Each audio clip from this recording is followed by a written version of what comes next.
وحنهاي وهديك دوسيدا وحنهاي وانا معلمك وحنهاي وهديك دوسيدا وحنهاي بسم الله الرحمن الرحيم وليس ليس 3 statistics waxaan ku sii soconaa wali waxaan ku jirnaa waxa weey measures of dispersion key lesson kii hore waxaan ku soo dhignay how to find the mean deviation for ungrouped data ungrouped key group waxay kala duwan yihiin tii maalintii aynu dhiganayna waxay tirada 1 2 3 4 sawa qorobal inaga doonay mean deviation kii maanta waxa laga rabaa tan frequency table kale tan frequency table ku jirta oo waliba classes leh markiskii baa lagu siiyay 1 ilaa 3 dawa group laba arday baa waxay keeneen markiska u dhaxeeya 1 ilaa 3 marka no knows qofkii keenay 3 ga iyo kii 1 ka keenay iyo kii 2 ka keenay cid ma taqaan waa group arday ah ayaa keenay muxuu haayeen markiska 3 ilaa 5 na laba arday baa keenay 7 ilaa 9 na afar arday baa keenay tan baa laga doonayay inuu soo saarno mean deviation keeda group data waxa lagu helaa waa summation of absolute value no waa iskaga mid tii hore laakiin tan waxa lagu dhufanayaa frequency waxana loo qaybinayaa sumka frequency-ga.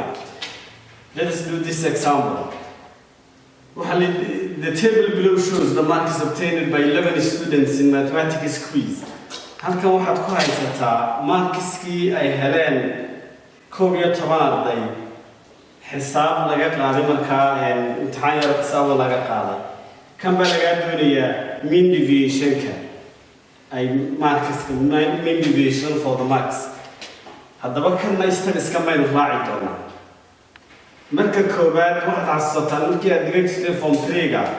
table noocan marka la weydiiyay meanka caadiga waxaad ku soo dari jirtay column la yiraahdo midpoints oo labadaba la isu geeyay laba loo qaybiyay baa lagu soo dari jiray markaa haddaba waxa weeye column table-keena waxaan ku soo biirinaynaa column badan kow waxa laga rabaa inaad mid values-ka la soo baxdo mid values wax kala noqon maayaane class baa la yiraahdaa kuna classes la yiraahdaa waa iyagu la isku geeyay oo laba loo qaybiyay step-ka labaad waxaad ku soo daraysaa mid value-ga aad heshay baad mid kasta ku dhufan doontaa frequency-ga la beegan haddana line column kale aad ku soo daraysaa oo la yiraahdo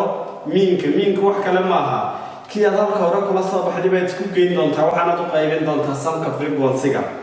halka markaad socoto number 4 ka waxaynu bilaabaynaa deviation scheme mid value kasta waxaynu ka jari doonaa meanka mid value kasta waxaynu ka jari doonaa meanka marka ma laha absolute value haddana absolute value-ga ayaynu saari doonaa absolute value-ga ayaynu gelin doonaa x minus x bar step-ka lixaad waxaynu ku dhufanaynaa absolute value number-iska aynu haysanay ayaynu frequency-ga ku dhufan doonaa mean deviation-keenu wuxuu noqon doonaa isku geynta tiro kasta oo meanka laga jaray oo positive laga dhigay times frequency divided by sumka frequency-ga inagoo 60 talaabo qaadayna ayaynu doonaynaa su'aasha inaynu ka shaqeyno halkan inaynu kaga shaqeynayna markaa table-ka dib baynu u sawiranaynaa table-kii leegisiyay baan inoo sawirayaa markaa halkan waxaynu ku haysanaa markiska waa lagu siinayaa waxaa la yidhi waxay ahayd 1 ilaa 3 hadda waxa kale la yidhi waxa weeye frequency-ga oo f aan u bixin doono isagana waa la yidhi labada oo kaliya la yidhi markaa 1 ilaa 3 waxa keenay baa la yidhi laba arday 3 ilaa 5 waxa keenay baa la yidhi laba arday 5 ilaa 7 marksna laba arday baa qoran 7 ilaa 9 marksna afar arday baa keenay baa la yidhi 9 ilaa 11 hal arday baa keenay baa la yidhi markaa table-ka noocaas baa la yidhi talaabooyinkii nagu haddaba qaadayna ayaa waxaynu soo saari doonaa mean deviation-kii bal u fiirsada waxaynu ku soo daraynaa si aynu meanka ula soo baxno kow horta waxaad ku soo daraysaa wax la yidhaha egastu waa mid values baa la yidhahdo 1 plus 3 waa 4 laba loo qaybinaya marka labadan maaha ee waa labadoodana la isu geeyo laba loo qaybiyey wey 4 markaad laba u qaybisaan labaa soo baxaysa 3 plus 5 waa 8 8 baad laba u qaybinaysaa oo 4 baa soo baxaya macnuhu waxa weeyaan hadday laba arday keeneen markiska u dhaxeeya 3 ilaa 5 celcelis ahaan waxaa laga yaabaa arday kasta inuu 4 keenay wey 5 plus 7 waa 12 labiyo toban laba loo qaybiye waxay noqonaysaa 6 wey 7 plus 9 waa 6 laba loo qaybiye waa 8 marka waxaad garataa inaynaan u qaybinayn kuwan waayo haddaynu kuwa u qaybinayno 4 baynu u qaybin lahayn maxaa weeye labadana la isu geynayaa labana waa loo qaybinayaa 9 plus 11 waa 20 laba loo qaybiye waxay noqonaysaa 10 kuwan waxaa la yidhaahdaa mid values baa la yidhaha oo tii koowaad baan dhamaystiray marka talabadii koowaad baan dhigay waxaynu kusoo daraynaa wax la yidhaahdo f(x) ama xf labada hadbakii aad u taqaano waa isku mid waa frequency-ga oo lagu dhuftay midpointska 2 times 4 waa 4 2 times 4 na waa 8 frequency kasta waxaan ku dhufanayaa midpointka la beego 2 times 6 na waa 12 4 times 8 na waxa weeyaan 22 1 times 10 na waxay noqonaysaa 10 bay noqonaysaa halkaana waxaad buuxisay talaabadii ku xigtay oo ay frequency waxaad isku dhufatay midpointka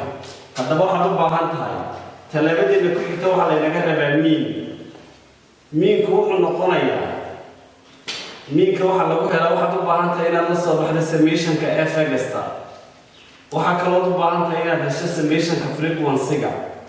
f(x) waa kuwa la isku geeyey marka haddaad kuwan isku geysaan waxaa helaysaan 42 iyo 20kaasi waxa weeyaan 260 kaa markaynu u geyno waxa weeyaan muxuu ahaa 6 baad haysataa kan markaynu isu geynana waxaynu helaynaa 11 arday wey haddaba miinkii caadiga ah baan la soo baxaya wuxuu noqonayaa summationka frequency-ga oo lagu dhuftay midpointka oo loo qaybiyey sumka frequency-ga summation of f(x) waa kan column-kan wixii kaaga soo baxayo waa 6 waxaad u qaybinaysaa waxa weeyaan sumka frequency-ga 11 arday bay ahaayeen 6 haddaad 11 u qaybisaan waxay noo soo baxayeen 6 weeyi miinkeedii caadiga waa 6 halkan aan ku buuxinayaa markaa waxaan odhanayaa 6 marka miinka oo dhammi waa wada 6 baan idhaa halkaa tallaabadana waad soo saartay miinka te ku xigtaa waa deviationska wax kale ma aha mid value-ga ayaad miinka ka jaraysaa oo waxaa la yidhaha x minus x bar baa la yidhaha markaa 2 minus 6 waa minus 4 minus 6 waa minus 2 6 minus 6 na waa 0 8 minus 6 na waa 2 10 minus 6 na waa 4 kuwan waxaa la yidhaahdaa deviationskii wey tallaabadaynu ugu sii xigtaa waxay noqonaysaa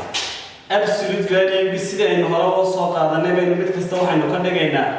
absolute positive baynu ka dhigaynaa minus 4ka positive 4 baan qaadanaya minus 2gana waa 2 kani waa 0 kana waa 2 kana waa 4 kuwa balasta sidoodaynu usoo qaadanayna kuwii minustina balas baynu ka dhignay kaas waan dhammaystirnay kana waan dhammaystirnay waxay noo haray inaynu absolute deviationska ku dhufanno frequency-ga halkan waxaad ku qoranaysaa x minus x bar absolute value oo lagu dhuftay frequency-ga waayo frequency-geenu waa kan absolute deviationskuna waa kuwaasaynu isu dhufanayna marka 2 times 4 waa 8 2 times 2 waa 4 2 times 0 waa 0 4 times 2 waa 8 1 times 4 na waxay noo soo baxayaa 4 halkan waxaynu haysanaa summation of x minus x bar times f wixii noo soo baxay baynu isu geynanaa marka intana daynu isu geyno waa 12 iyo 12ka waxaynu haysanaa 24 marka mean deviation-keennii baan doonaynaa oo waxaa la inoo sheegay mean deviation-ku inuu ahaa isu geynta tiro kasta oo laga jaray miinka oo ugu dhuftay frequency-ga divided by sumka frequency-ga u fiirso column-ka intaasi ku qoran tahay baynu eegaynaa markaa dhawaa kan u dambeeya waa 24 summation-ka frequency-guna wuxuu inoo ahaan jiray waa kanoo isaguna 11 buu ahaa waxaynu isku qaybinaynaa 24 ayuun baynu u qaybinaynaa 11 markaa waxay noo soo baxayaa ayaan filayaa 2.3 baan filayaa 2.3 aduu approximation un baan soo qaadan haddii la yidhaahdo waxa weeyaan 2.3 3 ayuu noqonayaa haddii la yidhaahdo kan baa la yidhaha mean deviation-kii oo 24 loo qaybiyey muxuu ahaayeen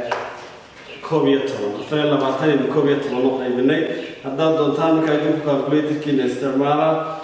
ama dee tida dheereed baqaato markaa sorry 2.2 bayna odhanaynaa beejaan waxaynu qaadanaynaa 2.2 waxaynu markaas aynu miinka usoo saarnay mean deviation-ka group data waxaad kusoo darsanaysaa intan in leeg baa lagu siin doonaa labada kolon baa lagu siinayaa adiga waxaa lagaa rabaa inaad la soo baxdo midpoint wax kala maaha ee classka lagu siiyey baad isku geynaysaa labana waad u qaybinaysaa isku geey laba u qayb labadan isku geey laba u qayb labadan isku geey laba u qayb laba kasta waxa kalood ku soo daraysaa fx kan wuxuu muhiim u yahay si aad u baadhay miinkan caadiga ma heli kartid miinka ilaa aad fx la soo baxdo labadan aynu isu dhufanay waa 4 labadan markaan laba kasta isu dhufanay waynu isku geynaynaa waxayna nagu qaybinaynaa 12 arday oo frequency-ga marka waa 6 divided by 11 waa 6 waxa kalood ku soo daraysaa value miinku waa kan waa 6 waxaad ku soo daraysaa value tira kasta oo kuwan muxuu ahaa midpoints-ka oo laga jaray miinka -4 -2 0 2 sidaas waxa kalood ku soo daraysaa adigoo ka dhigay positives absolute values kuwan umaad balaas ka wada dhiganaysaa last point-ka waxa weeyaan waxaad ku soo daraysaa frequency-ga oo lagu dhuftay kuwan aad balaaska ka dhigatay baad halkan ku taxaysaa marka waxaad ku soo dartay 1 2 3 4 5 6 kolon baad ku soo daraysaa si aad u baadho mean deviation-ka group data marka mean deviation-kaaga wuxuu noqon doonaa kolomkaaga u dambeeya wixii ka soo baxa markaad isku geyso oo loo qaybiyey frequency-ga markii la isku geeyey wixii nooga soo baxay oo 12 ahaa 24 divided by 11 approximately waxaan soo saaray inay tahay 2.2 marka haddii la yidhaahdo laysankan halkaasaynu ku joojin doonaa intaynu laysanka ku xiga bilaabi doono. Asalaamu calaykum waraxmatullaahi wabarakaatu.